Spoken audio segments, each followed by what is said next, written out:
Reveille. Look at us now, tip to Jesus.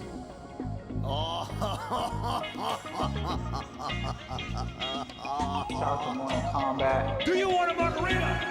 Yes! My God! to us, doing what we love.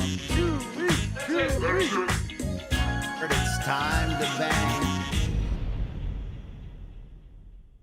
Oh, yeah, back at it in a big, big way. It is October 3rd, Friday of the 25s. This is Morning Kombat, and this right here is Pregame Preview, UFC 320, brought to you by Cuervo. Get yourself fired up.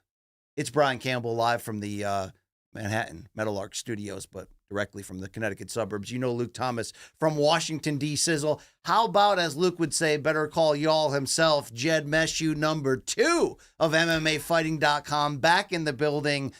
We appreciate it. This is going to be a fun-ass card. Are you ready to get down and dirty with the boys? I appreciate it. I am super ready. I'm pretty pumped about this weekend. I don't know if it's just because it's been a while. We hadn't had a pay-per-view in a hot minute, but it's a great main card. Great main card. Really solid main card, 3 total heaters of a fight. Let's get into it. Yeah, and then we didn't have a pay-per-view. Well, we had Canelo and Crawford last month. Yeah, but that's a separate. Separate. It wasn't. I'm saying, that would be a pay-per-view quality. We didn't have any UFC pay-per-views for 6 weeks. Yeah. 6 weeks without it. So I'm pretty ready, man. Heck yeah! This episode of Morning Kombat, of course, is brought to you by DraftKings. DraftKings, the crown is yours. And Jed, maybe at this point in this show's vehicle's history, I don't have to do this type of disclaimer, but I hope you know what you're up against today. We expect real talk. Like men do? Like men do. Thank you very much. Thank you. And anything you see written below Jed's name today is definitely true. There it is right there. All right. Great stuff. LT, when you hear UFC 320 this Saturday on pay-per-view, Las Vegas, rematch of the light heavyweight championship, card in totality, can you give me a grade? Ooh. Can you give me an excitement level? What can you give me? Ooh, besides FBA. What's FBA? Full-blown AIDS. Oh. Okay. Little inside humor there. I'm going to say, it's a good question. Wow. Okay, well, here's the thing. Card quality is unimpeachably high. By the way, early prelims has both Patchy Mix and Austin Vanderford. Not bad. That's Not early bad. prelims. There's also Macy Chase on. That's a top 10 women's bantamweight Let's go. fight. Let's go. Just Luke loves pronouncing her name. Yeah, it's difficult for me because my brain doesn't work. I think the card quality is absolutely super, super high.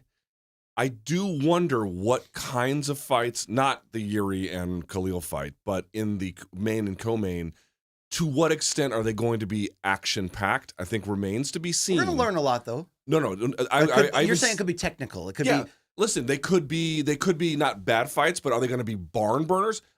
They could be. We have to see. There could be a set of TTs, technical thrillers. I guess I'm just trying to point out. I like a good set of TTs. You know what I mean? Who doesn't? I think the most important thing to think about is, did they put together high quality fights? Yes. Did they put together high stakes fights? And did they put together important fights that could end up being good? There's simply no question about it. Yeah, I think this is a solid A-. This is a badass card. Yeah, it's pretty good. And very top-heavy with the good stuff as well. Let's bring in the 4th member of our team quickly, the producer, director, bong enthusiast, and, of course, the man who's here on a one-way ticket from his Australian father's libido. It is Long Island Luke Nocita of the Main Card Minute. Luke, will you or will you not keep us updated during this live program regarding the weigh-in for Saturday night? I'll keep you guys updated. I forgot all about it. I'm not going to lie. But, yeah, I'll pull it up. He's like, I don't even know why I'm here, actually. Long Island Luke, you fired up for this card? I am fired up. I think A- is a good grade for it. I'm pretty freaking hyped, especially for the main card, dude. Last 3 fights, bangers. That's matter. That's fantastic. All right, we should open the show, by the way, with our friends from Cuervo here and do it the right way. And, of course, this opening shot is brought to you by Cuervo. Now's a good time to enjoy the tequila that invented tequila. So right about now, Funk Soul Brothers, you want a little Blanco on that ass or what? All right. Well, what are we drinking? We're gonna we had such a good time with the Devil's Reserve that we're gonna have to get a little bit more, but we will be drinking the Tradicional Tequila Blanco. Okay, very good. Let's rock it. Let's rock it. Here, why don't you dip into the new one? Okay, that's the same one. That it's is just a the new same bottle. one. Okay, right on. Jed, you've done this before, apparently. A time or two. This is This is my like 4th trip here. You guys keep bringing me back for some reason. It's great. And I'm a big fan because you feed me delicious tequila. And I tend to For spill free. it too when I pour it. You are not the best pourer. We always. Also, get that bottle over here because this man's got a weak shot. Yeah, I'll take it. You know, I am 47. I do have a weak shot these days. I had that surgery. It's not fun. Not fun at all. You know what I mean? Luke knows. I've not had my ball bag rearranged. You know, should Luke need a chaser for this? That's really, you know, the existential. He's not chasing. He's just making a redneck margarita. That's right. No salt on the rim. Just, I need some tahine on that rim. All right, Luke. In honor of all of our Colombian listeners, can you hit us with the Arriba Bajalio? Arriba, abajo, al centro, touch. Yes. Adentro. We're gonna do it. so Pretty good. smooth. Pretty good. So smooth. Is that your LeBron? is that a man? wrestling What the fuck thing? was What is that? No, that was just me, you know, freelancing in the moment, Yeah. freestyling. No style is free except the radio. Let's hit it now. Main event. Let's get fired up. In March at UFC 313, we did see an upset happen as 21-1 Magomed Ankalaev of Dagestan fame, despite getting all 12 takedown attempts stuffed by one Alex Poatan Pereira, who was fresh off of the 2024 Fighter of the Year honors, became the UFC's biggest star, had defended the title 3 times in 175 days the previous year. But gentlemen, while both have talked about that first meeting, they were not at 100%, and that is part of the fight narrative coming in there. Look, that was certainly a tactical fight, not a thriller, not overly exciting. We did learn a lot, though. The title changed hands. We get this immediate rematch. Are we only getting this immediate rematch, though, because it wasn't decisive the first time around? LT, what do you got? Yeah, I mean, I think there's a couple of factors in play. As you indicated, Poatan appeared to be injured. You look at the targeting in that fight, he targeted the head, I think 16 or 17%, whereas in the Rountree fight, he targeted the head 70+%. To what extent that is attributed to the right hand, I guess we'll have to see. But and the reported norovirus and the fact that he said, I was at 40%. Yeah. You can take that or leave it, but he said it. I mean, fighters routinely compete compromised. That would, I mean, how much is hard to say, to quantify it, but that he was probably, not his best self, I don't think is in any way controversial necessarily. Also, recall that first fight took place where Ankalaev had to do his camp during Ramadan, or at least big portions of it anyway. And so he said he only broke fast to make the weight. Poatan challenged that narrative, but that's certainly part of it. And he said he also didn't commit to following through on the takedowns because he wanted to protect that gas tank. Yeah. And he also said Pereira was greasy. Yeah, interesting. I would say this. I think the thing that really frustrated me about that first fight was that neither guy was able to maintain, or I should say, create any sustained offense. There'd be a little bit of offense and then it would break, and then a little bit of offense and then there would be a tie-up, and no one was able to do anything. I think the reason that it's happening again, BC, is that Ankalaev is not a star. Poatan, there's a question about like why the fans abandoned him, which I'm sure we'll talk about in just a second, but certainly relative of the two is the far more popular guy. And we know the rules. If you beat a popular champion, and especially if the fight is in any way, kind of close-ish or whatever, you're going to have to do it twice. Got to do it twice. This is the second And of those. Poatan is a very special fighter and was at that point the biggest star. And let's not forget that first fight, 3-2 on 2 scorecards. It's how I scored it. A lot of people did. But Jed, what did you ultimately learn from that first fight? Honestly, my takeaway from that first fight is it's one of the very rare fights that delivered more questions than answers. Because, usually that's the point of the fight. Now we know. Oh, I know that Magomed Ankalaev is better than Alex Pereira. I don't know that. I don't know how much the weight cut, for Ankalaev training in Ramadan. I don't know how much Alex Pereira's activity influenced it, the potential injury. I don't know shit heading into this rematch. Is basically it is very rare that there's a rematch, especially so close to the initial fight, where I feel less confident in what is going to happen on Saturday night, which makes it interesting. I'm not the biggest fan of this fight sort of holistically. I think that Alex should have just bailed and gone to heavyweight. But now that it's here, the reason I've gotten more excited about this card is I've just spent a lot more time digesting the first fight, what this fight is going to be. And I got no clue. I have a lot of thoughts of what could happen, but no idea how Saturday is going to shake out. And that makes me really interested in it. Yeah, I mean, there is a lot to look back on. How much are you going to take what Poatan said? He fights her all the time. Sometimes that'll catch up with you if you do that, if you take fights on short notices. I do believe, looking back at that first fight, that he was compromised. I'm not saying that's the ultimate excuse. Ankalaev was also compromised. But I think the right question isn't necessarily what percentage were they both at in the first fight. I think the question is if they're both at 100% in the second fight. And if Pereira is as motivated as he looks. I mean, we've seen the stoic Chama kind of break his personality a few times and be offended by some of the comments from Ankalaev, whether on social media or in person. I feel like you mix that with the idea that he knows legacy-wise, could he lose this fight, move up to heavyweight anyway? Yes. But I think he understands what it would mean to get that title back, to sort of right or wrong in this situation. Luke, if it is 100% versus 100%, we're not talking about bad training camps or the fact that Glover Teixeira said, this camp, we didn't let him fly around and be an ambassador for UFC. We did the camp here to make sure he's in the right shape. Does that alter how you handicap it? Because for as much as Ankalaev deserved the victory the first time, he never overwhelmed Pereira. He backed him up with effective pressure. He hurt him that one time, but it wasn't a solid all the way. You feel like you got all your questions answered in that one fight. Yeah, I don't know how you can look at that fight and be like, this was super impressive. I mean, you can definitely you can commend the performance, right? For 5 rounds, he didn't get hit with too much. It was a couple times Poatan had some nice stuff. The leg kicks didn't seem to affect him. The push kicks were really never there. Yes, he stuffed the takedown, but he had really no offense beyond that. Or I should say, the defense was such a priority, he wasn't able to turn defense into offense. There was a couple times where he did it, but in general, he was backed up a lot to the cage. He was backed up a lot. It was a commendable effort, but to your point, it was hardly overwhelming. It was hardly authoritative. He didn't take him down and thrash him and then like cut him open, or again, 30 seconds of a sustained beating or something. There was none of that. It's like big shot, run him into the fence, and then there'd be several minutes of clinching. And it's like, don't get me wrong, one person is taking the lead, and even what he's doing there is quite difficult. But this is not the kind of performance where you're like, oh, Poatan is so outmatched that I could not imagine a scenario given more time where he could make adjustments and win. Clearly that is on the table. Now, I'm not saying Ankalaev won't win. I'm just saying that performance is not so definitive that you can just close the book. I agree with that. And because, look, Poatan likes to keep things close to the vest. He never wanted this to come out that he was compromised the first fight. He finally just kind of sort of agreed and said, yes, I won't tell you the details, but he said he was shocked he ever made it to the cage the first time around. So let's give him that chance to come back at full strength and full speed. But I think, Jed, the fact that Poatan has been willing to publicly say, yes, it's getting harder to cut to 205 now, and I'm not sure I can continue to do it. That does lead me to believe that win or lose, he's going up to heavyweight after this fight. If that's true, does that change any way you look at this bout? It doesn't. It should be. Win or lose, he should absolutely go to heavyweight. I don't.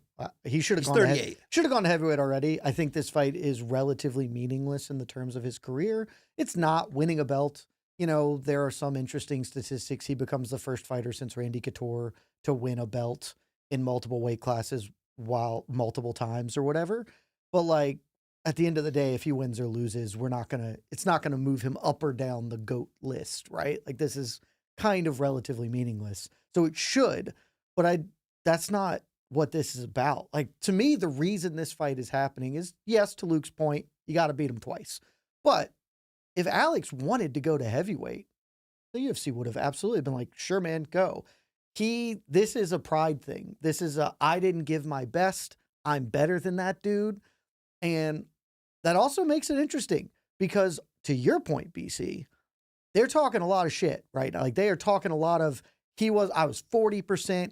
I'm not flying around. Like if he loses on Saturday, he has built this to be incontrovertibly, oh, I got beat. There are no excuses baked into the pie this time. And so I don't think the heavyweightness of this matters. He knows what is at stake for him, and that is why he is as invested as he is. In light of what he's saying, is this a subtle referendum on whether 38-year-old Pereira still has it on the super elite face of the brand level, both in the cage and maybe even commercially? Yes, absolutely. And again, part of this is, who was I talking about this with? Dennis from Submission Radio, and he was kind of like, people lose to Ankalaev. Yeah, Dennis Skrodatov. I love that guy. Big D. Skrutinov. Shakur Stevenson is really his last name. Yeah. Thank you. But he made a point. He was like, it's kind of true where if you lose to Ankalaev, you kind of just get, I don't know, you're kind of like, you fizzle out promotionally. It's weird. Like few come out of the fights where you're like, The Bermuda Triangle of fighting. yeah, he's sort of what he is, right? Shout out to Big On. Yeah. And so to that point, like, so he's suffering from some of that. Imagine losing twice, by the way, and what that might do to your stock. But to the point you raise, yes, this is if he wins, he'll be the oldest active UFC champion at 38 years old. Ankalaev just 33, so there's a big difference there, obviously. And to that point, yes, BC, like, what does he have left as a promotional entity? What does he have left at the top of this division or potentially at heavyweight?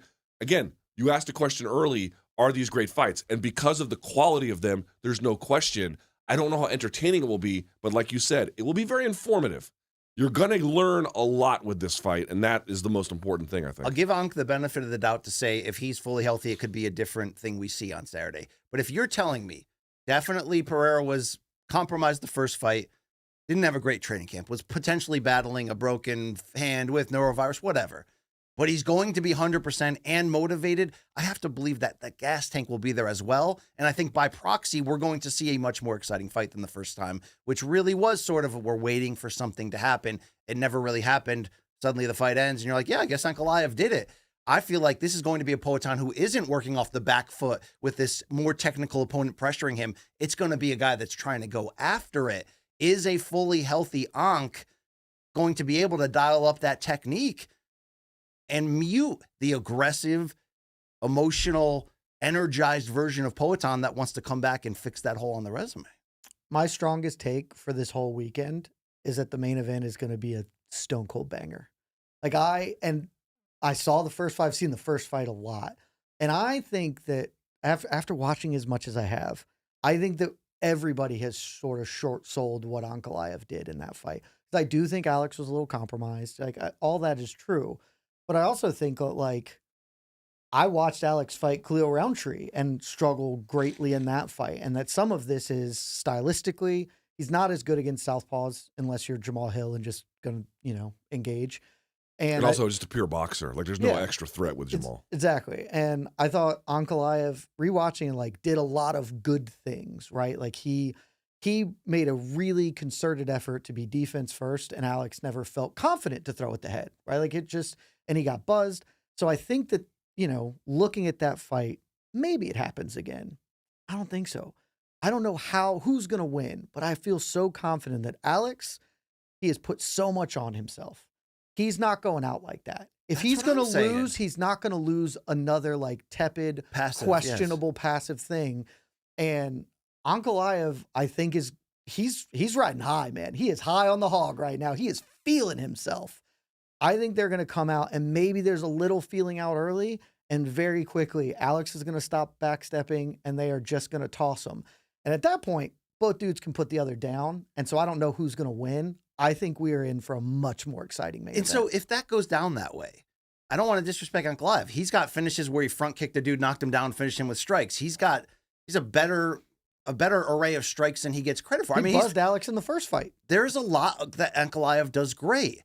But if this turns into a bit of a war, a bit of a shootout over 25 minutes, we've said before that Ankalaev, if we're going to, it's real time. If Ankalaev, first team all donk, and sometimes that means he's too passive in the moments that he shouldn't be. And he even admitted on the Countdown show that he was too passive the first fight. He had openings where he could have either followed up on Poatan when he hurt him with strikes or taken him down when he had him backed up against the cage. Yep. And he either wasn't willing to go that extra mile or was playing it too safe. You mix that with maybe he's a little mistake prone. But is that a fair thing to say about a guy whose record is 21-1? He's in the top 10 of most pound for pound guys. Are you confident if this becomes a give and take that Ankalaev is going to be able to notch up that safety even more and be able to execute without, I don't know. I have doubts still. I don't know what you're asking me. I'm saying that for all the great we could say about him, he's got a great record. He looks great against B and B plus guys. He finishes them. Yep. When you're on there with somebody who's either your equal or better, and let's break them down. Is Ankalaev more well-rounded? Yes. Is Ankalaev more technical? Yes. But Pereira is more clutch. Pereira rises to the occasion. Pereira is more dangerous. Is he? If it's fought on a more even terms of what they normally do well, I would fear for Ankalaev in the fight like this. You don't think he's more dangerous? Oh, he's more dangerous. The more clutch thing is just like, I don't know. Ankalaev has lost one fight ever in his whole life. And sure, that was literally by 1 second. But Pereira lost 4 rounds. Yeah, but it was a It was a dumbass loss, though. It was, but it was literally by 1 second. Whereas, like, I've seen Alex Pereira lose more fights. Like, the clutch thing feels more dangerous. It's Alex Pereira, man. Yeah. Like, Okay, but, sure. but was he clutch against Izzy after losing the first 4 rounds in round 5 when he knocked him out? That was pretty clutch. He was. Was he clutch against Ankalaev when he was up 2 rounds heading into the championship No, rounds and no, turf the no, he last 2? certainly wasn't. No, Magomed Ankalaev was the more I mean, clutch look, fighter if at all that things are time. equal and everything's jacked up and we're going strength against strength, even with Ankalaev having that technical advantage, he's better defensively. I don't know, dude. I don't know here because this seems like a re-energized Poatan, but I could be falling for the myth of Poatan. That's the whole thing you have to ask yourself when you look at this. Well, I mean, he definitely did this camp better, right? He's not flying to Sydney, Australia, and doing Shama world tours Sure. before the fight. So, like, I think the hope and the renewed optimism for him is quite genuine. But to the point you raise, Ankalaev is more well-rounded. Ankalaev has more ways to win, we think. That's what we believe that the tape shows. I just think for me, Ankalaev might have been somewhat diminished in the first fight, but I think this is really a question about Poatan. This is a referendum. It's interesting, right? Because Ankalaev is the champ, but this is a referendum on Poatan. He made big claims about what he was in the first fight and the diminished state that brought him to that moment. It's now his job to fix that. Yeah. And he has said that there are so many things that went right this time. Did you see the face-off where he said, I don't want to go back to the tire shop? Yep. Yeah. You know what I mean? And a lot of that is for, dramatized effect. But It's a callback to the Ankalaev, shot at him. yeah. But still, like dabbling in it and leaning into it. And he just seems like he's got a little bit more focus. Less so swag, but certainly more focus about this whole thing. Dude, I feel like Ankalaev's trying to talk himself into this big Ank energy moment. You said he's kind of riding high on the hog. I wonder if that's a bad thing for someone like him. He's almost better What when would he's be the right in, approach? coming in under the radar like he kind of did the first fight. Like, not talking too much shit, do his technical stuff, control the fight on his own terms, which he was able to do, and get the win. Wasn't overly exciting, but we weren't debating who won it at the end. This is a time where he's talking about, if you saw on the Countdown special, which I thought was a good episode of that, where he basically said this story isn't about Pereira coming back, or this fight isn't about Pereira coming back to avenge the loss and get his title back. This fight is about me finishing him. That's really the core of my fear on Ankalaev here, that he is saying, look, I was a little too passive the first fight. I had him in dangerous situations that I didn't follow through. And maybe he's underestimating what a refocused, fully trained, fully healthy Poatan's going to do. I can imagine a scenario that he walks into a left hook and we are suddenly in we're on Q Street, as they say in boxing. And that's where the real men hang out. I like his energy. Like, if he walks into a left hook, you could say that happened because he took him. He walks into left hook because Alex Pereira is really good at fist fighting. He's been doing it for a really long time. He's really good at it. And if he doesn't, then he's brought Big Onk time to the forefront. If he goes out there and does it, he knocks to your point. He actually kills Alex this time. He doesn't just win. He puts a statement on it. Yeah. Then we're good. It's like, okay, well, that's the guy. And we don't have any questions. And I think that's the energy you should bring to this sort of. You're the champ now, man. There's no debate in your mind. Every fighter psychopathically thinks they're the best in the world. He's got a belt to prove it. And so I love the energy he's bringing. I love the energy they're both bringing. That's why I'm so confident this is going to be a banger. Like, I think they're going to get after it in a way that was not present the first time around. I love the energy he's bringing. It's kind of like Dale Sr. post-crash. Dead? I mean, I want to be clear. I don't mind those jokes. Okay, sorry. Yeah, But yeah. You'd be surprised. People get bitter about this. Chab, you would be Raise surprised. hail, praise Dale, baby. Look, there is a what if here, and if that's we're undermining how much Ankalaev was compromised by training during Ramadan, and that negatively affected his wrestling ability here. Is there a scenario here? I want to ask you where he can where this second fight is what people thought the first fight was, where he comes out successfully lands takedowns, tires Poatan out. Where Luke Thomas, this is the part of the show where BC's going to predict that Ngannou's going to out-wrestle Gane. Is there a flip side here?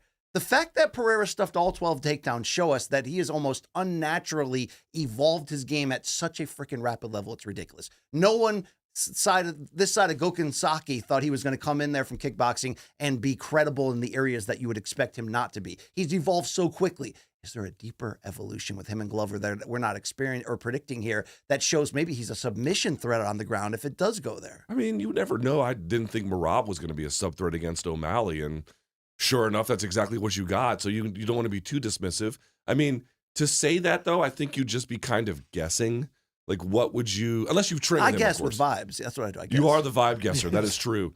I would say that, like, I mean, he did take down Izzy in their first MMA fight, right? Yeah. Okay, it's hard to number them. Well, so, he can't really take him down in the kickboxing fight, so yeah. well, I'm trying to figure out what number fight it was and the overall scope of them. Yes. Is it 3? Is it 4? But it was number 3, right? So the first MMA fight, he took him down. You know, could he surprise Ankalaev that way, potentially, BC? You mentioned the takedown defense. That was true. But also, didn't you feel like watching that fight, like, okay, Ankalaev was, like, trying for the takedown, but he wasn't trying for the takedown. wasn't trying for the takedown. He was happy to have the positional advantage in the standing clinch a lot of times. That's what it seemed like to me. And He wasn't trying at all. He just wanted the clinch. Yeah, well, I was saying, and Poatan was all too happy to be like, all right, we can hang out here. Maybe Ankh was protecting that gas tank through Ramadan. Maybe that's where it was, you know? I mean, it could be that. Mostly it's just like, oh, I'm winning this position. I am ahead here, and I can suck the clock away from the dangerous guy. Like, that was just good tactics. It's boring. It was good tactics. Yeah. So do you believe in position over submission, or are you just like a boring missionary guy? How are you laughing at that? How are you that much of a simpleton? How'd you know I was laughing before that? I can hear you. No, you can't. Yes, we could. Long Island Luke, could you please share the DraftKings odds up to the minute of this main event? Plus 220, Poatan minus 270. That's a big Wow. price. It's a big price. Hey, are on you going to put Poatan. money on Poatan for that? I already did. You Plus did? 220, yeah. What is your read on the value there? I mean, just like BC was saying earlier, it was 3-2 the first fight. Poatan was injured. I'm just like, hopefully he's telling the truth and is coming in healthy this time. I'll take his one-punch knockout power at plus 220 in a 25-minute fight. Yeah, I'll take Don't that forget, over. Poatan's been saying to Big Ankh, on my worst night, you couldn't drop me or finish me.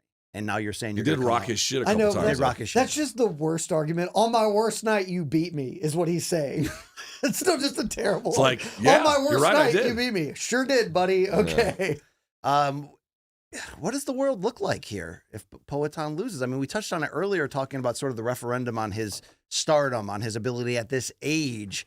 It'd be wild to see him lose twice consecutively and to see Ankalaev essentially enter the top 5 pound for pound, right? I mean, that's where we would be headed with this. It would reset the available matchups at light heavyweight because of the recent dominance of Poatan. But are you ready to live in a Big Ankh world for the second time?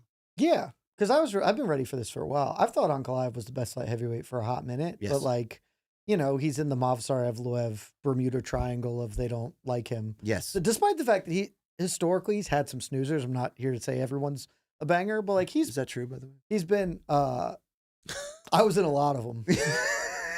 Quickly. Yeah. Pulled out of that quickly. Yeah. But yeah, like I think he's probably the best light heavyweight, and so it's okay to be there.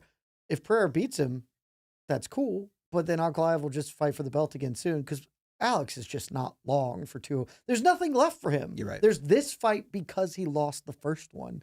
That's it. Like, do we care about Carlos Olberg? Maybe you do. That reporter did who asked that question at the. Did you see the picture of them backstage afterwards? Wait, who? Remember that we played on Have You Seen This Shit?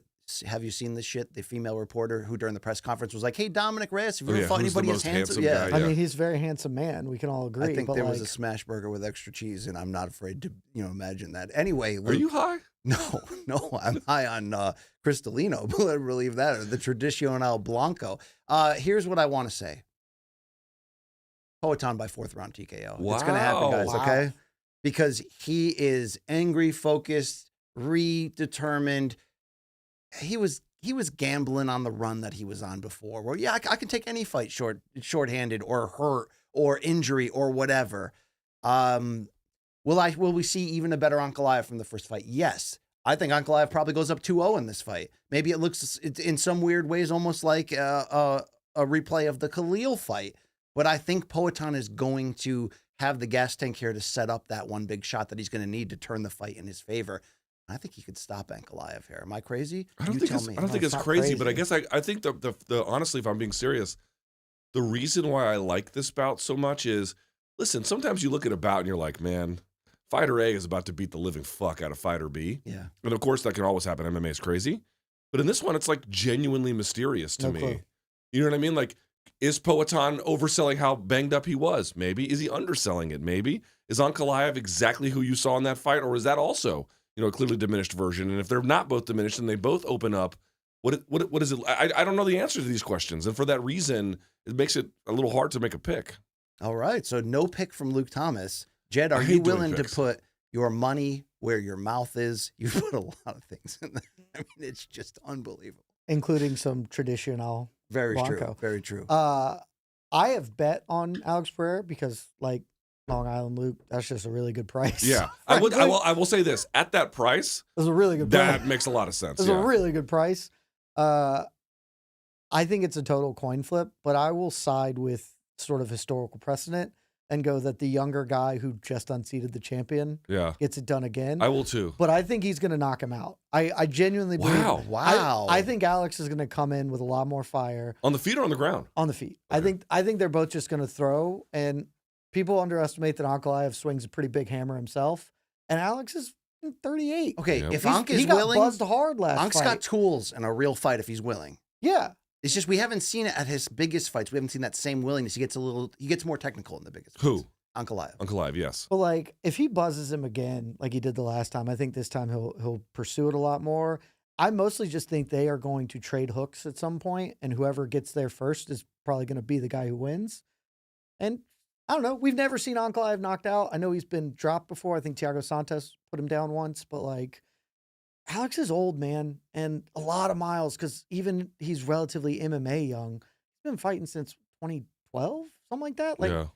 And you just wonder a how lot- much. lot I'm of pushing against my traction. own pick, but you wonder how much last year took out of him, fighting 3 times in such a short window, while hurt, while sick. Yeah. You know, I mean, it's almost like Masvidal. The same thing happened. He had this incredible bounce back year and put everything into it. And it was great, but you're like, can you really sustain that at that age? We do have to ask that about Pereira. yeah, I think it's a coin flip. So if Alex is the one who gets him, sure, like that either happened. But historical precedent suggests the younger champion who has only kind of lost once is probably going to win Something again. historically unique Also, about just Poatan. we though. talk about it too. Like there are like once you lose the UFC title, yes, some people get it back. Some people get it back by changing weight classes. Some people get it back by rematches, whatever. But the overwhelming majority of time is once you are separated from that title, you're separated for good. Yeah. It's very, very. I mean, who are we off the difficult. top of our head? GSP got it back.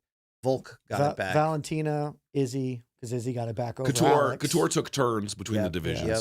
It is Um, rare. We're talking about the great. But yeah, ones. but look at the names we're talking about. Yeah. Like it's very difficult. And then, again, And- Izzy got it back and then lost it immediately Yeah. right after. Nunes got it back as well. Yeah, Nunes got it we're back. talking about the greatest of all time. It has happened a lot more recently, and Alex is one of those guys who you'd be like, okay, yeah, sure, he's He Alex fits Pereira. that. He fits that He is- description. he is in the mold of the fighters who would reclaim it. One more point, if I may. Do we buy Dennis's theory that like Magomed Ankalaev just had, and the fight itself kind of being harmed? Like why was 2024 the year of Poatan, and then he loses and everyone's like, go fuck yourself. I don't. Yeah, he's old. He's old now. I was like, what happened? Where was all the Shama chants? It was because Ankalaev is the Bermuda Triangle of fighters. That Like, that's your theory?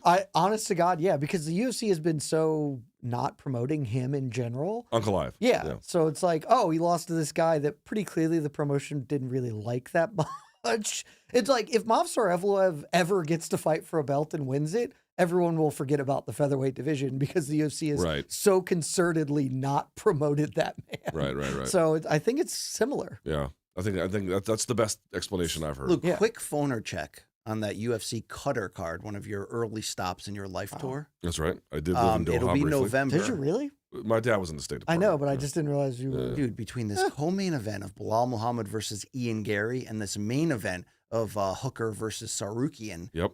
give me some levels here. How you going full? Okay, so you're more of an Ian Gary guy than I am. That matchup is great. That matchup is Matchup- phenomenal. matchup I'm not really hating on the matchup at all.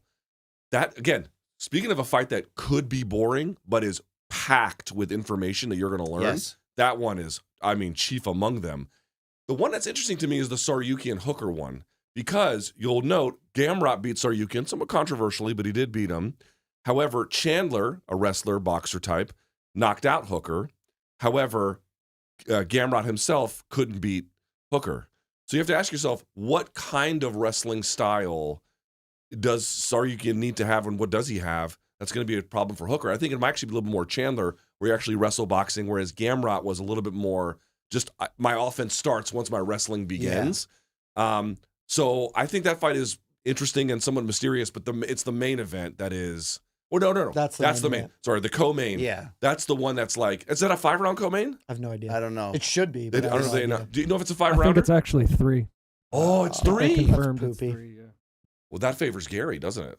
It I think the could. whole fight favors Gary. You but think yeah. so? His movement is going to be tough. DraftKings It's odds right now. Bilal's- What do they Ian got? Gary's minus 162, Bilal plus I'd 136. hammer. That's a former I'd champion. hammer Gary. You I, would? I think that price is low. You'd hammer him? The male or the female Oh, in that? A little Really? genuine? You know, I would have to say that the main event could be the worst day for a hooker since Heidi Fleiss lost the Charlie Sheen trial. If any of you watched that recent Netflix I'm special. Damn, bro. pretty confident Um, there have been worse days for hookers in the last 20 fucking years. Oh than yeah, now. I did see the first. Bro, Hangover my man movie. will come up with mid-90s references that absolutely zero people in the audience know. Thank you. The audience gets me. Before we get into our co-main event, and it is fantastic there, I wanted to We're gonna remind get you. into some more of this. We are going to get into some of Oh, this. I hell want to yeah. remind you that October brings a new month for morningcombat.shop exclusives. Hey! Super washed dads It's a for really the good first shirt. time It's a really here good shirt. on a t-shirt in our new era. And also, how about that Halloween special over there? Frank and Luke and Donkula, both images brought to you by the great Average Joe Art. You can get a signed brand new poster with the same decal. This is a Halloween special. Morningcombat.shop, and fellas and fellas, let's be fair, fellas. I mean, let's be honest. Let's Be real. I mean, maybe Jen is still in the RV with Bill, but there, it's Yeah, I've looked at my YouTube metrics. It's 98% dudes. Yeah. Yeah. Fellas. That's low. Get it right now before it leaves. Also, we got evergreen content on there. Is the new Reggie J shirt on there? No, we didn't All purchase right. that. Coming eventually, a Reggie Jackson t-shirt. But you can mix and match colors. Get one for your abuela before the diagnosis. That's really where I'm going with that. Can we shoot to this? Can we shoot to morningcombat.shop? Do you own any merch that we've? I own several things. I need to get a bomber jacket because I really like that. I don't know if we make those I wish anymore. we could. These A are Reebok. limited People are asking edition. when I'm going to get some Morning Combat merch, you know? That's what I just said. Better call That's a y'all. question for Long Island Put a little Luke. better call y'all on there. Arriba, Bajo, El El Centro Centro para para adentro. adentro. Mhm. Oh, you mean not just when are you going to be given it? When Yeah, you're when gonna am I be in? on it? Yeah, when do I get, knighted by the Morning Combat gods? That's a good question. That's like a skull and bone ceremony you're gonna have to go through. It's gonna be like Luke's fraternity bros, Yeah, right? you're gonna have to blow BC. No, that's I just was great. literally about to be like, I'm not doing that. Hey, Here's your prize. Certainly not you with what is it, FBA? Not doing That's right. that. I do have full. there's a fantastic co-main event. We're gonna get into it right now. The third title defense for Merab Dvalishvili of that bantamweight belt. Top 5 pound for pound, 34 years old, riding a 13-fight win streak. And if he wins on Saturday, one short of Islam Makhachev's, 2 short of Anderson Silva's UFC record of 16. So, big fight. Odds are maybe oddly, aggressively in Merab's favor. But I have to say with Cory Sandhagen, friend of the show, we love the guy. He's been to the dance a bunch of times, could not break through. Is he or is he not, Jed, the toughest style matchup to date of Merab's incredible bantamweight run? No, Umar is. I Yes. know Merab beat Umar, but that's just a testament to Merab. Like, Okay. You don't think Sandhagen's a little more dynamic on the potential of like catching Merab coming in with one of those jumping knees or something? I mean, Dude, there's he did not that to Frankie realistically. Edgar. yeah, when Frankie was old, and BKFC version of Frankie Edgar? Oh no, the earlier. there is no one. BKFC Gotcha. version of Frankie. Actually, we got Thank rid of God. that. Thank God. Thank goodness. Yeah, no, it's Umar. I mean, the Umar fight was still close. Merab won undeniably, but like, this is a fight I'm very interested in, very excited about. That's just gross. Was baptized in motor oil. That is fucking awesome. That's just gross. But like, to me, this looks like it's setting up for, all respect to a friend of the show, Cory Sandhagen, a classic Cory Sandhagen fight where he looks good. He proves that he's one of the best guys in the division, and Just loses. he proves he's not the best guy. So it because just he like loses. just like the Umar fight, just It's like like the TJ fight, No, just the like Umar the Piotr fight had a little Yan bit more fight. tension. Like people kind of oversell that one. Like to your point, Merab was better and he won. And in fact, I thought it was actually between that and the O'Malley fight, those were so impressive by Merab. But dude, Umar was giving him the business at certain points in that fight and was at bare minimum quite competitive throughout. This idea that like Merab just ran over him is I think he was not saying the Umar Corey fight. Ah, it's like, sorry. Yes. I was Where it's basically like, saying, yeah. look, Corey's been here. I I mean, the apologize. Aljo #1 contender fight when he got subbed. Like we've seen him get so close to this level. But if we're building a case for Cory, wouldn't we say, great gas tank, which you need against Merab, can wrestle, can sub off his back, can hurt you with all four limbs, switches stances. Could he potentially LT? Because you break these fights down like no one else. Is Sandhagen, maybe he's not as good as Umar, and we learned that when they went head-to-head, but does he have the best chance to slow Merab down, make him think, and make it a little bit more of either chess or hesitation from Merab because of that versatility and unorthodox nature? Well, maybe. Let me throw a little wrinkle in here. I found out something this week by accident. I just stumbled upon it. I spoke to Ryan Hall this week, and he's not working with Cory anymore and did not work with him for this camp, which I found quite surprising. I don't know what the nature of Trevor Whitman, right? Yeah, with Whitman. Yeah, but I mean, he's still working with some other people that I know, like, for example, Ton Lee and Ryan and Cory were working together, and Ton Lee's still working with Cory. I don't know what happened, or I don't think it's a bad split. I just don't think they're working together anymore. But that would surprise me, because I would have imagined that's exactly the guy you would want, who, to your point, could like introduce the element of surprise into the grappling. To answer your question, I think a lot of people have fought Merab like you fight any other elite guy, which is, there's a certain sort of conventional norms that you adhere to. But Merab, dude, you can't do that shit with him. Yeah. Because there's no amount of labor you can throw at him that's going to be enough.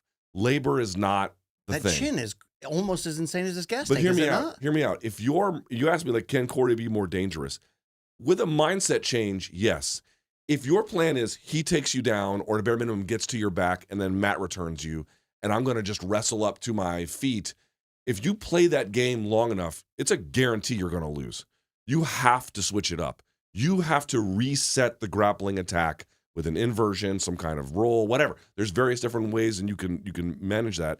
I would have imagined that having Ryan Hall in your game to come up with a game plan for these exact scenarios would be that. Now, the good news is Cory's talented on his own. You saw what he did against Devison Figueiredo.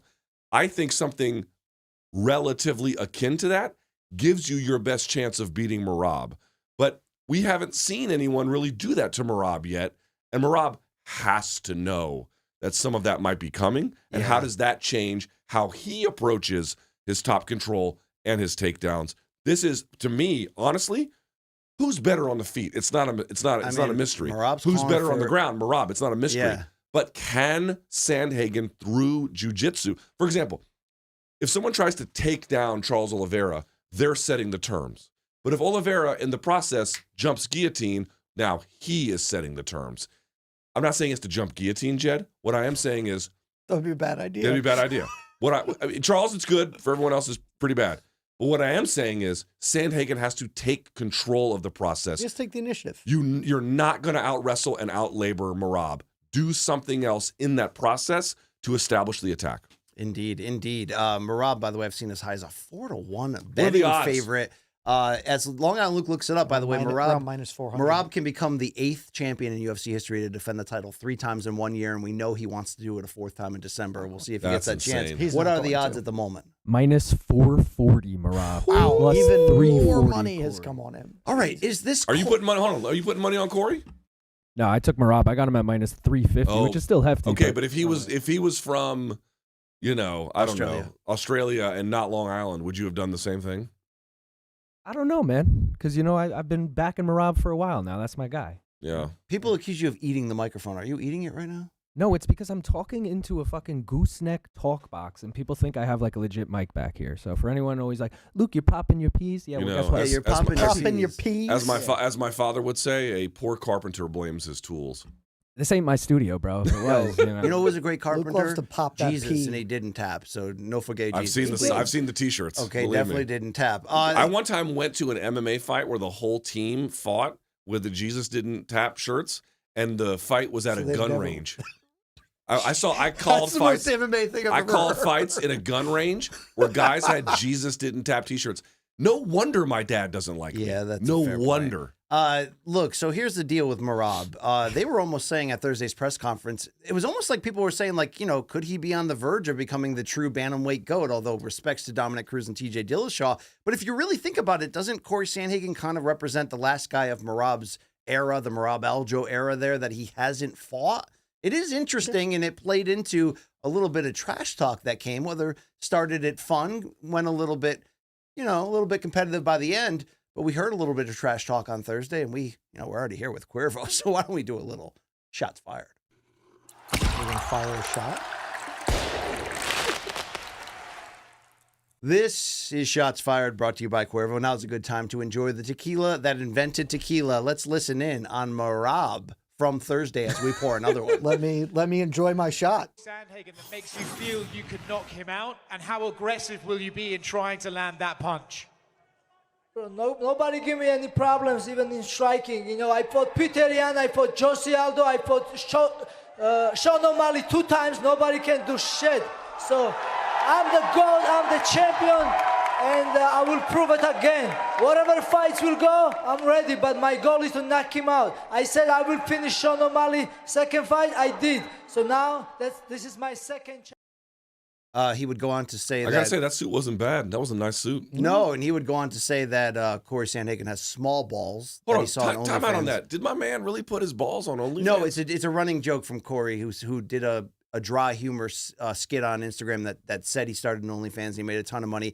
Merab either fell for it or was playing into the joke, and then Merab said, I think we know which one. I have big Georgian balls. And I know there's gonna be people like, wow, how could he not know that? Well, partly because I'm old and washed. But put the camera on me for just a second. You're looking at your future.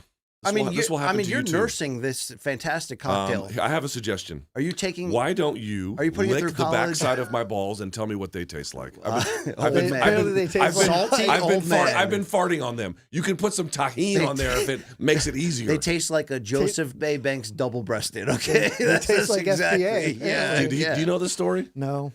Bro, one time I was on M Street. You can look this up on the Google Maps. It was on 19th and M. I was on M Joey Street. Banks? So, dude, I one time had the shit of a lifetime, and I was like, oh my fucking God, where am I gonna go? 19th and M. There's it's just businesses there. There's no like you're fucked, right? So I just saw Joseph A. Bank, and I was like, yo, I'm looking for a tuxedo, right? I got to give him some excuse. And but first, I need to go to your bathroom. And they're like, oh, you have to use the employee one in the bathroom. A triple flusher. And remember I told you I shit in piles, This is not a logs? sponsored segment, by the way, just so you know. All right. Yeah. Oh, dude, our producer is like, what are you doing? This is the magic of MK. Shots fired. So as we shoot this, Luke, to hear that Merab's 4-1, it says That's a lot. a lot, dude. It says a lot about who number. he's beaten. It says a lot about the run he's on, the cardio, the chin, the fact that he's evolved his striking so much that you heard him in that clip. He's predicting a knockout. Are we overlooking the Sandman here, bro? Shots This fired. is to all the buddy. single women in America. Thank you. Yo. I think So that, smooth. I think that the problem is, for the perception of things, Merab is on the hot streak of all hot streaks, certainly in this division, right? You can make the argument, obviously, that, for example, Dominic Cruz is the GOAT, but he doesn't have a winning streak continuously, uninterrupted by injury and stuff like that, like this. Yeah. This is the hottest streak in bantamweight history, I think. And then, I TJ mean, was it's on up there. fire. If it's not number Yeah, one, it's up there. Certainly competitive. And more to the point, Cory Sandhagen also on his own hot streak, but to the point you raised, there's just been these moments where it's like, okay, he's obviously good, but he's fallen short a little bit. And now you're running headlong into that. You just get the situation. Dude, Cory Sandhagen is fucking dangerous. There's no doubt in my mind. But, dude, I'm not picking against Merab until I'm with somebody ya. shows me what it's like to make him lose. I've been making the argument all Yep. week on CBS Sports of the danger that we don't want to overlook Sandhagen. There's real danger here.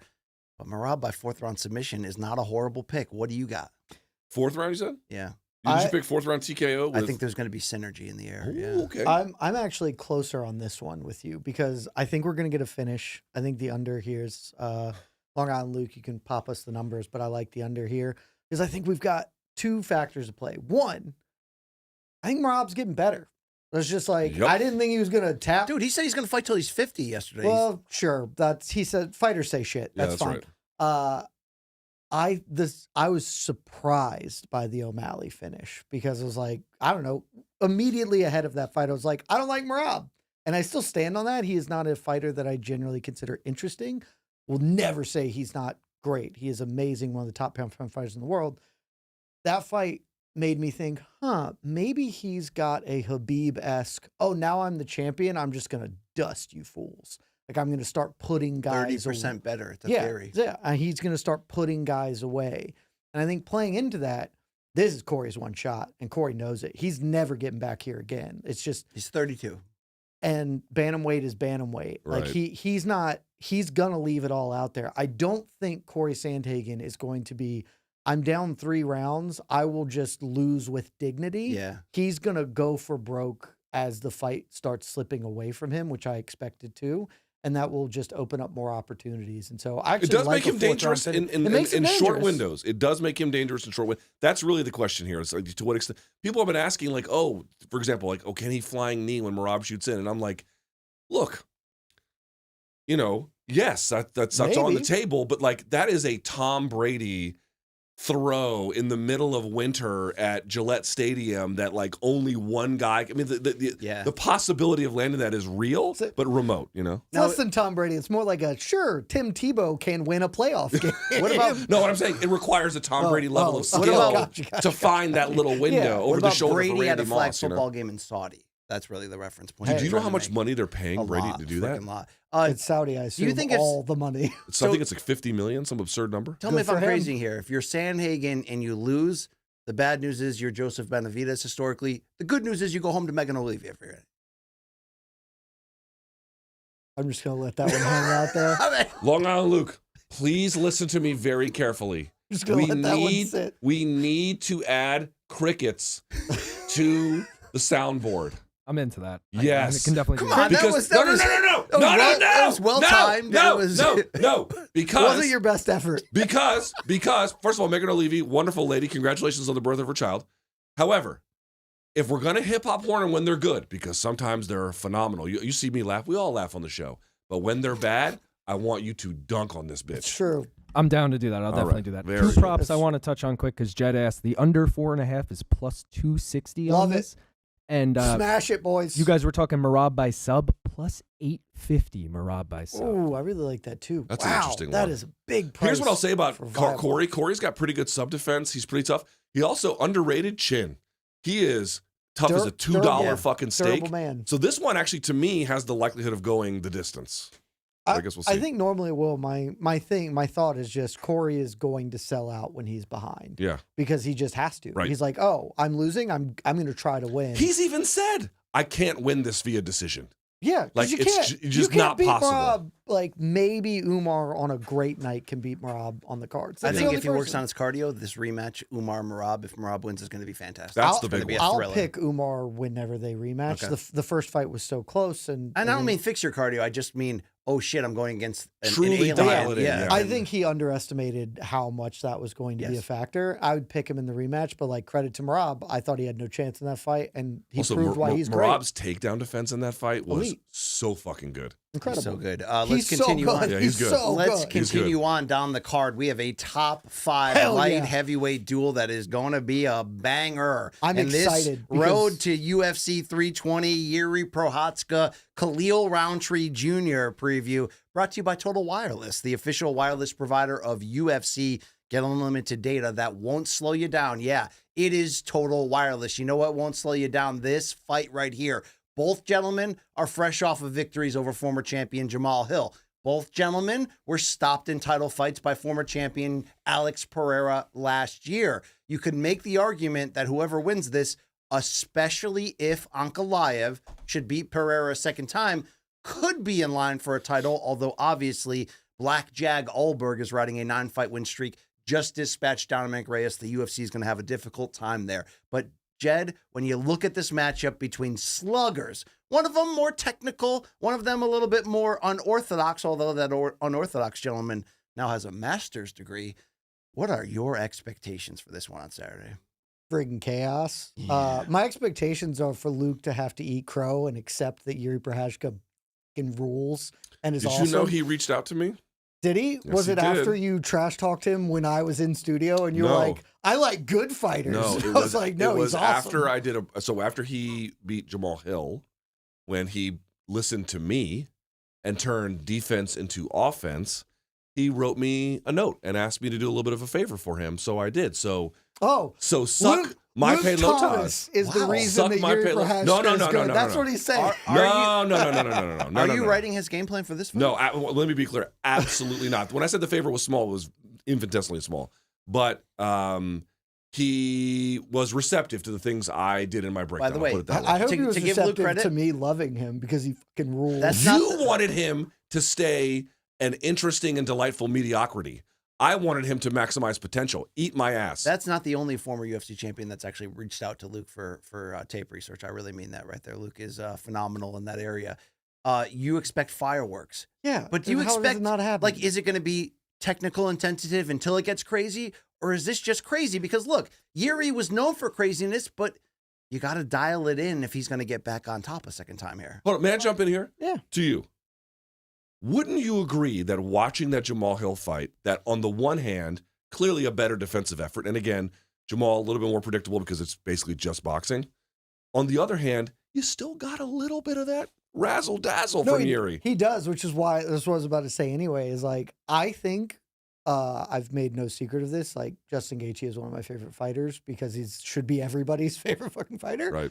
I think Yuri is about to have the second half of Gaethje's career. Oh, shit. Where Okay. it's like, because when Gaethje came I to hadn't the thought of it like that. when Okay. Gaethje came to the UFC, it was like, he said it was like, when am I going to find a dude who can bang like this? Right. And then he found two of them, and they whooped his ass. And then he went back, and he and Trevor Whitman controlled the chaos in spurts, and then added tools. And he's a much better fighter than his WSOF days or whatever. But he's still awesome. I think Yuri is in the exact same situation of he fucking ruled, man. And then Alex knocked him out. And the first time, underrated, one of the funniest things that's ever happened in this sport.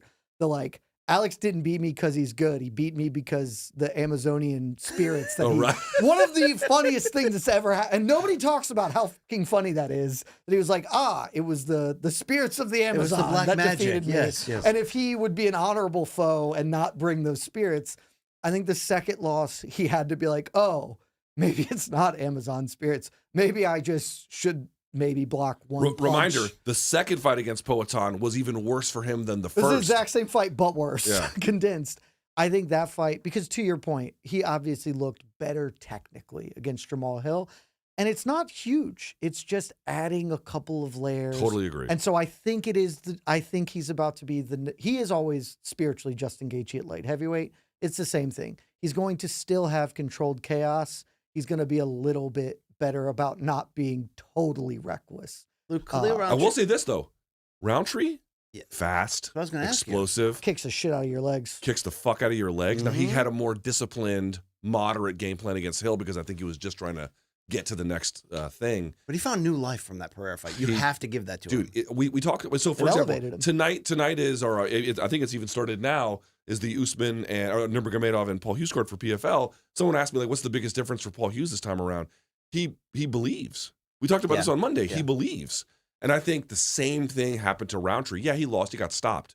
But his chin held up holy shit, his chin held up. He won the first 2 rounds. He won the first 2 rounds. And, like, dude, he fought awesome. Yeah. He fought awesome in that fight. So I think there's no question. He believes, and this is the most important thing. Dude, if you don't believe you can beat these fucking guys, even if you can, it's a wrap for I mean, you. I believed in that Olivi joke. Like, I really put everything I had into it, like the delivery of it and everything. Look, if you hadn't believed in it, it super wouldn't Yeah. work. Well, listen, Still didn't work. Here's the problem. Just because you believe in it, Belief is not enough on its it's a own. necessary but not sufficient Okay, condition. okay. You know what I'm saying? I'll give Rountree a lot of credit, and he is exciting and explosive, but also technical at times. But at Yuri, I have this feeling, is going to be much more careful. They talked about this at the press conference on Thursday. Will that bring out instead the opposite in Rountree? Will we see Rountree going after him and maybe taking some chances? That's a great question. I think Yuri's going to make him. I think Yuri's just going to be in his fucking face, right? Yeah, he is. Like, Hill was trying to play that kind of distance, and the fight kind of sucked as a consequence. Obviously, Rountree was the better of the two. Dude, I mean, Yuri, I think Yuri's going to, he's going to be tactical about it, but he's going to be in his grill, and he's just going to, okay, hold on. He's cooking something, boys and girls. No, I was just Dude, you just know, you can, dude, I want to say something about Brian Campbell. I want to say something about Brian Campbell. You can literally be like, my whole family was burned alive in the house fire, and I want to tell you about the depth of sadness that it's brought me to, and you'll watch his face be like this. He'll literally do that shit to you. Sometimes I got something in the chamber, and I just love it so You got much. something bubbling up? Can't Okay, keep it down. sorry. Anyway, the point I'm trying to make is to answer the question simply. I don't see any way Yuri doesn't make him engage. Right? All right, so we're getting a finish, correct? 100%. And am I right in saying that if Ankalaev wins, we really could see, especially with a finish and a top 5 matchup, Yeah. we really. Sorry, Olberg, but we really could see this, right? Well, you think so? I think If it's Ankalaev and Yuri who win on Saturday Because night? it's a better win than Reyes. Goldberg's next fight is for the belt, but it might not be next Ooh. because he's not going to have to fight again after that. Yeah. But if Yeah, Yuri, I was going to say, and like, you Ankh- have to give him a title yeah, shot. but if Yuri and Big Ankh both win, they're running that, and Olberg can be the backup fighter and sit and do the whole pony show. But dude, they love Yuri. I love Yuri. Do it for me, UFC, because Yuri should be exclusively in title All fights. right, this 'cause feels the like best. a coin flip. What are the odds here? Because I'm leaning Yuri, former champion. I think he's a little bit better. I think he's a little more dangerous. I don't want to discount Rountree and those leg kicks, but what do you got for me over there? Minus 218 Yuri. Wow. More money is coming Yep. on Yuri too. Plus 180 Khalil. Luke, would you have the guts to go Rountree here?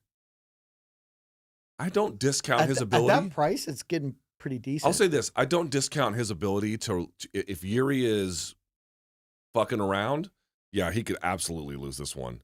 But I just feel like the time off, the guy was like, I had to get a graduate degree just to work on my memory. And I was like, oh, yes, of course you did.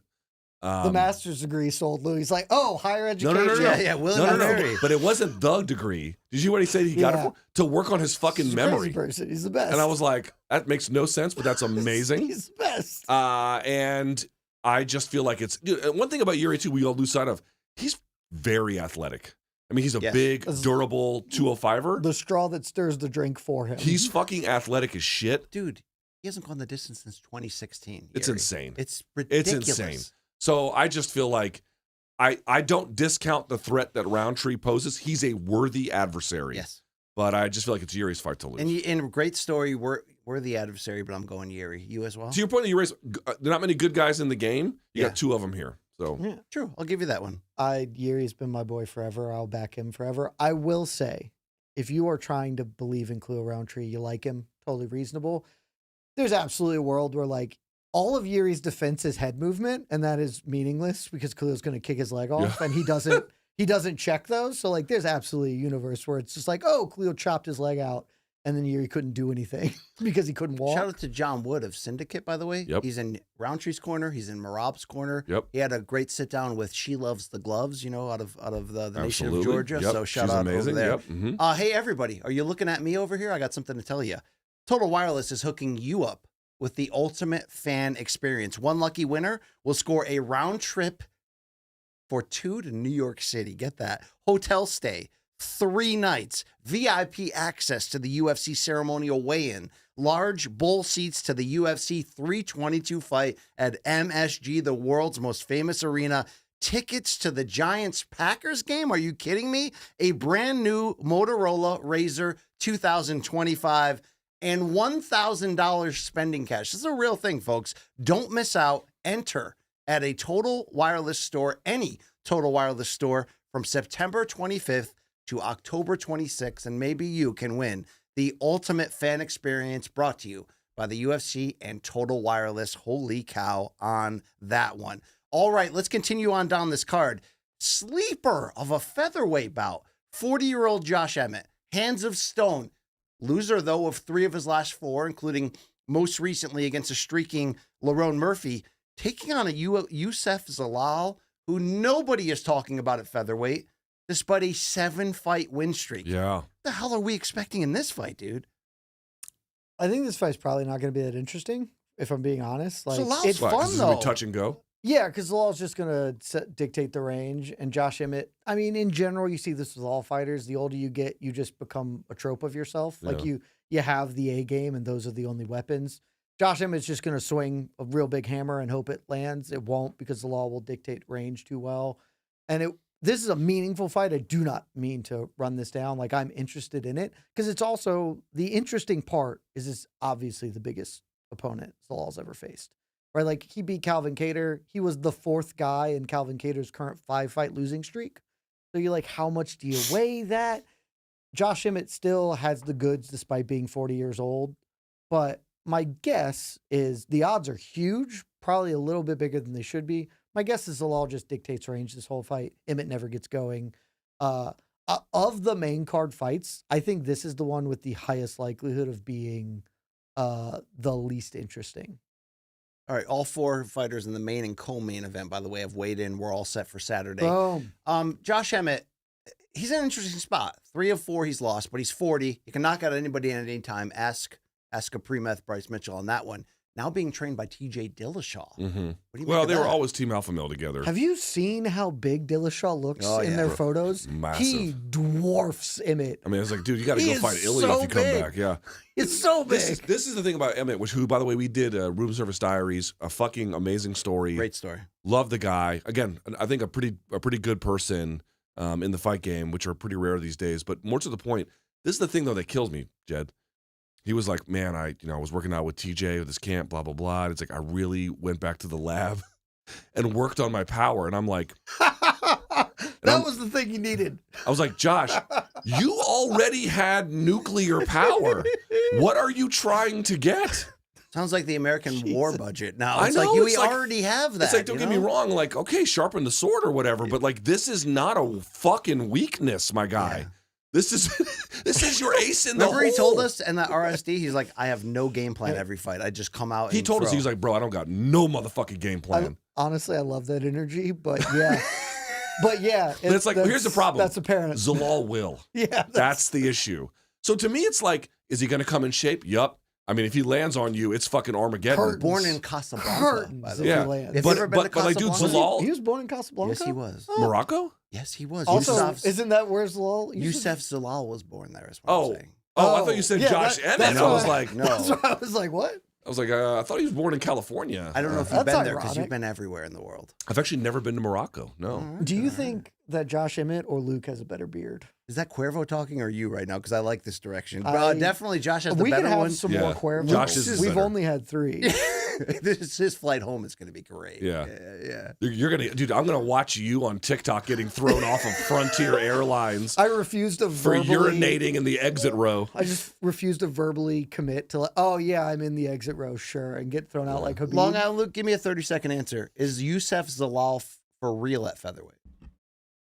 He's probably still like 2 or 3 fights away, even if he wins. Jesus. I feel like they're not like favoring him. There's so many other guys at featherweight. I feel like they favor above him. He's one of those guys I think is going to have to win unless he starts getting it done emphatically. His last fight, a little boring. Tell you what, you so. stop Josh Emmett. I mean, unlikely. But if Unlikely. you stop Josh Emmett, you're on your way. You're on your Has way, anyone but Josh Emmett's stopped it, also Josh? 40, so it's like Yusuf has stopped Billy Q and Jack Shore in his last 4 fights. He's fresh off a decision win over Calvin Kattar. Yes, he's quite good. Again, the touch and go that he talked about is going to be on the table. But I wish Josh Emmett had worked on other things. You know? All right. Look, he's 40 and looks unbelievable. I just think I wish I looked like Josh Emmett, frankly. Yeah. You still can, though, at I 37. cannot. You can turn this Also, Not a around. not for chance. nothing, he went the distance with Ilya when a bunch of fucking guys can't do that. Both of them have. What's actually. the biggest? Oh, you're right. Good. Well, a different fight. With, Yeah, with, well earlier, but Zalal, still. but yeah. like, What's the biggest threat to your fitness and diet health journey? my personal happiness? Yeah, that's a fair Like point. it's though. Yeah, it's yeah, way more yeah, fun yeah, to eat you know, and do whatever you want. Gas station, Delta 8s, fast Yeah. food. I've been there. I have That's a tough. black liver. I don't It's know if you tough. know this, but Black yeah. Liver Society. There it is. It's tough. All right. Let's close out the main card here with a middleweight bout. Not a plane, train, or an automobile, but a bus. Magomedov is riding a 3-fight win streak against that the was likes, better. That against was the better. likes That was good. I like that of one. That was good. Michelle Pereira and others. I mean, it's not been an overly impressive one. Worley Alves is one of the other ones he beat. He'll be taking on a Joe Pyfer, who has had a stop and start sort of opening since his Be Like Joe Pyfer run on Dana White Contender Series. The big thing about Body Bags this week is he wants to change his nickname, but I can't wait for Luke to respond to this one. Yeah, that's fun. To No Body Cam Pyfer, which means Luke. Did you see that actual quote? Before they? I watched the. I Oh watched my the. I God, watched it the was- media day. Yeah, before they killed Yeah, him. I don't think naming yourself after secret police abuse Yeah, that's a fair is the point. best idea, but I'm just thinking out loud, It was I was absolutely stunned. Now, when let me I ask you a saw question. that. Did he plant that and then the media guy ask, or did the media guy just ask? I think the media guy asked because, like, I remember that happening, but his response being like, yeah, like, I saw that out there and it was supposed to be people calling me racist, but I think it's funny. Like, that's a bad sentence to exist. You know, I don't know what to say. All right, Pyfer's 29, 5-1 in the UFC. Seemed to have bounced back from that humbling decision loss to Jack Hermanson. He stopped Marc-Andre Barriault. He took a decision from Kelvin Gastelum. In theory, if he beats a somewhat streaking Abus Magomedov, that's a launch forward. Luke, do you believe in Joe Pyfer as a future middleweight title contender? The problem is Magomedov probably won't tell us much because he fades down the stretch, whereas Gastelum doesn't, and Gastelum was kind of having his way a little bit by the end of that fight, although obviously, to your point, you know, Pyfer was the rightful winner. It's like, dude, Pyfer is shot out of a cannon. He comes out with fucking blinding power. Hates his parents, but that's the reality. You know, and accurate combinations. I'm being serious. Like, he's a handful early. The problem is he can't maintain that. If he doesn't get you out of there, he can still win the fight, but he doesn't maintain that same level of first-round dominance. And Abus Magomedov is, like, talented or whatever, but can't maintain his game at all down the stretch. And it's like, well, you know, I don't know what's supposed to give here first, but Pyfer's got better wins and seems like he's better, so he should win. But it doesn't, like, oh, does this renew my confidence if he wins about long-term potential? Not necessarily, no. Outside of the nickname and the childhood trauma, is there any big drawback to Joe Pyfer rising in these ranks here at middleweight? I mean, they're certainly going to make him. They seem really invested in Joe Pyfer. I don't think there's a drawback to it. Like, I think the drawback is I don't believe he's very good. Like, I think he's fine. He's not a bad fighter, but, like, he's very one note, to Luke's point. Like, he's got a fastball. Yeah. And you can make the majors with just a fastball, but, like, he doesn't have Todd off speed. Hollingsworth, right? He doesn't, and, you know, you can beat Kelvin Gastelum, who's washed, with just your fastball, but, like, there's nothing else to it. And he's still young enough. I think he's 29. He could develop more. Like, I'm not He trains with good people. Yeah, I'm not trying to throw him out Shout right out to now. Philly, yeah. But, like, I personally, if I was invested in the Joe Pyfer experience, would have hoped that the loss to Jack Hermanson would have been like, oh, I need to add. I need to develop tools. And I got beat by a jab. That's functionally what happened.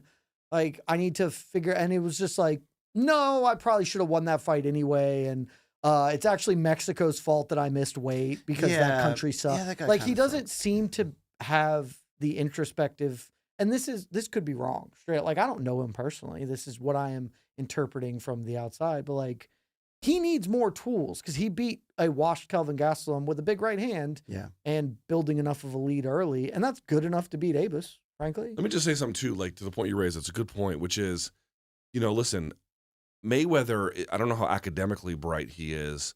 And obviously Mayweather's, like, you know, one of the best fighters or boxers ever. But Sure. BC, you would agree with this.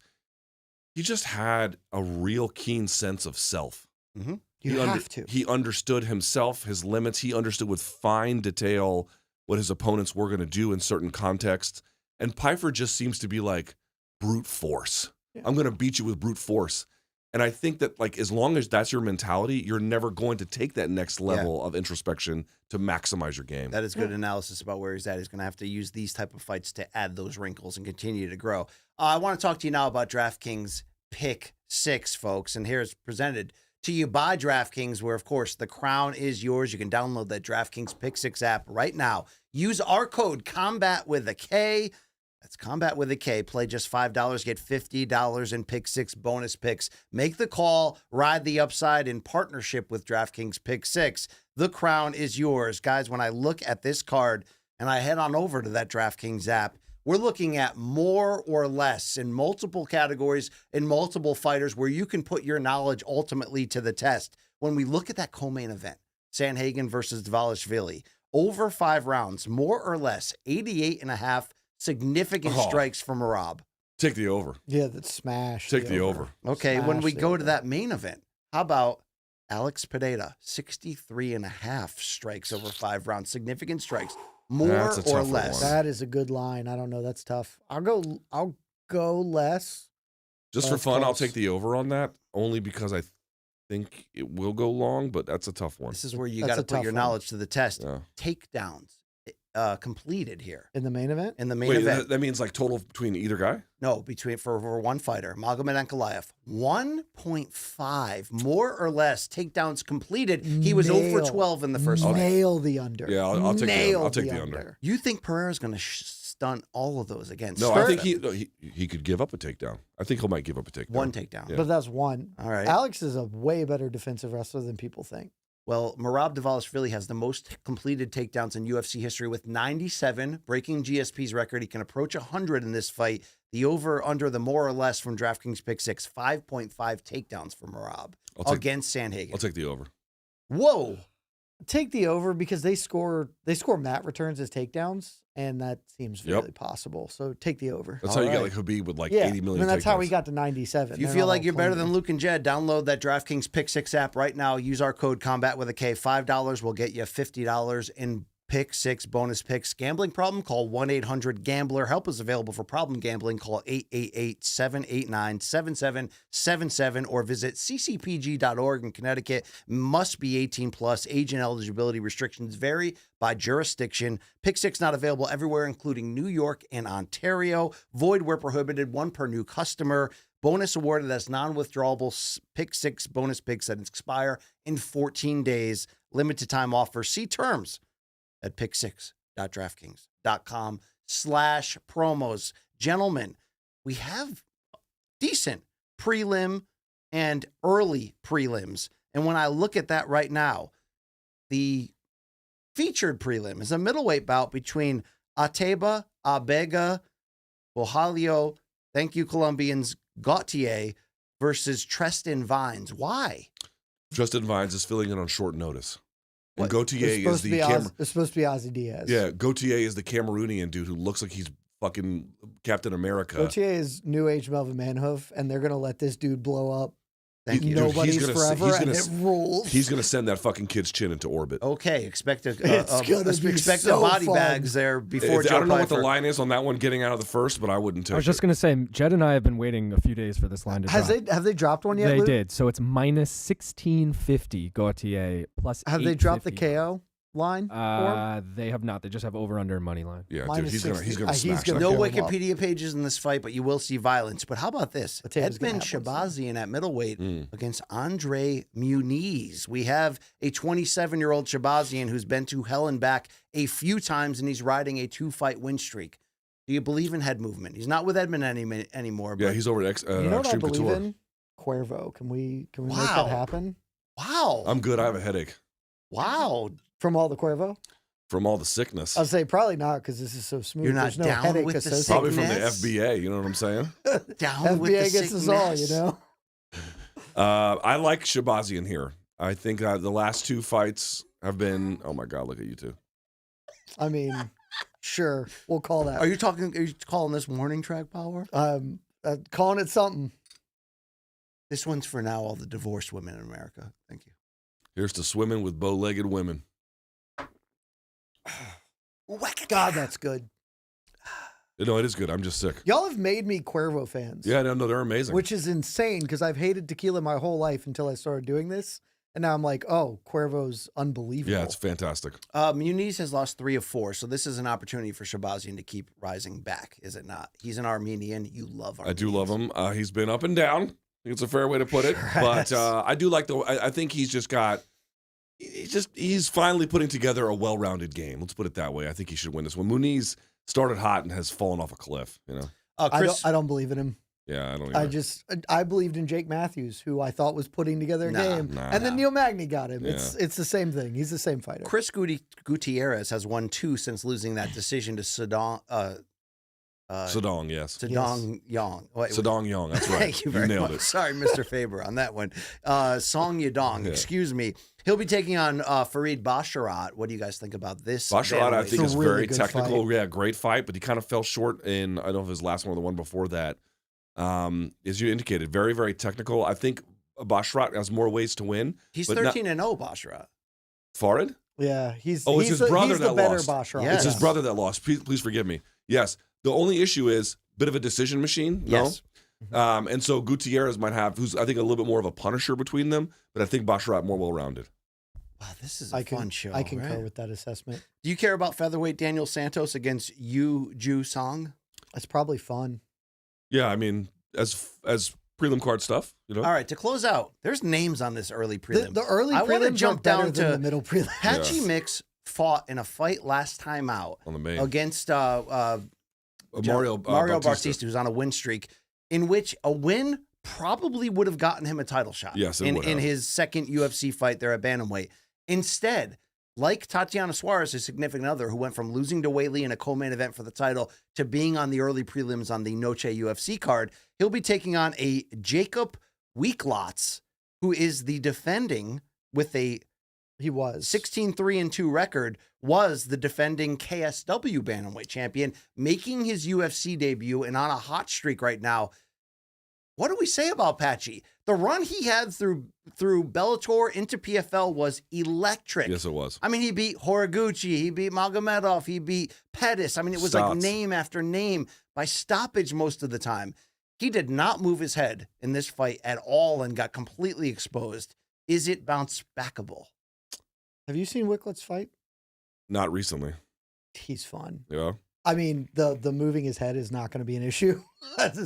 Wicklitz is basically Marcin Held. Like, he's very similar. He's a super fun, like, tricky grappler. Can't really strike all that well. So, like, Patchy can probably just keep this on the feet. Yeah, I was gonna say, or entertain him on the Let's ground. say he could win the ground too. To BC's point, it really shows like, oh, here's where Patchy was. Now you're facing a guy who's tough, but nobody knows on the early prelims. Yeah. They have lost all confidence in him. Massive But loss the fight, of confidence. I think the fight is actually really, really fun because I think Wicklitz deserves to be in the UFC. He's very good. We've seen KSW champions have success in the Yep. promotion. I'm really looking forward to this, especially if they get to grapple. It'll be super fun if they get grappling. Luke, are you moved by the featured early prelim at women's bantamweight when Macy Chazon is going up against a rising Yana Santos who knows all about that Maheta hammer on a 2-fight win streak? Took me a minute to recognize. She's seen the what you were tattoo on the saying. chest. She's seen the Jesus, tattoo. dude. That's what you meant, though, Yeah. too, right? That's definitely what he meant. Yeah. I'm gonna say that. No, I mean, yeah, I don't hate it. Look at him. He's so. Look at him. Put the he's camera so on him. proud Put the of camera on himself. him. That's the face he's gonna make when you tell him your wife was brutally murdered. You'd be like, "Yo, my wife was murdered." He'll be like, he'll make that face at you. There we go. Okay. All right, we got to get out of here. Also, Punalehi Soriano is back. Yeah. Did you see him tell Mike Bond about training with Islam? No. He said Islam when Puna was at middleweight, he trained with Islam one day at Extreme Couture, and Islam beat the living fuck out of him. Yeah, that tracks. Puna's an awesome welterweight. Like his Yeah. drop to welterweight. I'm really excited just because Yeah, he's yeah. been a heater. But Yeah, yeah, it gave me a little confidence. I was like, "Ooh, I don't know, Like, man." yeah. Puna was like, he tooled me, like I could do nothing to him. Yuri Prochazka just came in at 206 pounds, so he's in for that feature Sweet. fight there. my guy. And also, Austin Vanderford, former Bellator MMA fighter, Mr. Paige Van Zandt, is going to be making his second UFC appearance. Last minute, they put him on the card here against Ramiz Brahimaji. I think it's Brahmai, but Brahmai. there is some debate about Dude, how you I like pronounce Austin. Shout out to him. He can wrestle. He's game. I mean, it. He kind of fell apart against Musasi, which did. broke my heart a He little did. bit. But yes, in general, he's And got then- some Well, skills. that's a middleweight. He's a welterweight, which feels like a Fair natural point. weight class for him. Fair And point. in the curtain jerker at women's flyweight, Brogan Walker will take on friend of the program, Veronica Hardy, who's like A come on now, minus Luke, 800 like a favorite. minus 5 The million. second biggest favorite on the I card believe behind she's Taba. minus 700 right Jesus. now. Good Brogan Lord. Walker's Uh, plus Brogan Walker 560. hasn't fought in 30 months. Great card. T-Mobile Arena, Saturday night, ESPN Plus pay-per-view. Check it out, UFC 320. Thank you to Cuervo for today's pregame preview, and thank you to MMA Fighting's Jed Meshew, number 2. Who does number 2 work for? Joseph A. Banks. That's who he works for. All right. Jed, can you tell the people about yourself at They all? got to or- sponsor the show. Yeah, man. yeah, they Honestly, that was do. pretty. Do you think they want to be associated with that story? I think there's an upside. Jed, Sure. can we watch your work somewhere or something? We can- MMAfighting.com, baby. Great website. Watch party this week. It's a great website. And yeah, and hopefully back again. I hope that I didn't have too much Cuervo to not get invited back. You in the did push future. me to a 4th shot, and I'm very happy about that. Thank you very I'm much. really pleased with it. Luke Thomas, people can check out your work this weekend on the Luke Thomas If YouTube the train channel. gets me back on time tonight, I'll have Nurmagomedov and Hughes coverage. But either way, for sure, tomorrow. Watch a long post-fight show. The ex-Marine in you should be following any train except for Former Osborne. Marine. Yeah, Former former Marine. For Long Island Luke, the great Jed Meshew, the Deuce, and Luke Thomas, I'm Brian Campbell. Thank you for joining us. Enjoy the fights this weekend. We'll be back in the studio Monday morning to break it all down. This has been Morning Kombat. MorningKombat.shop for our new exclusive October merch. MorningKombat@gmail.com to reach out to the show. Follow us on the socials. Check out our sponsors. It has been M to the K. Thank you. We are out of here.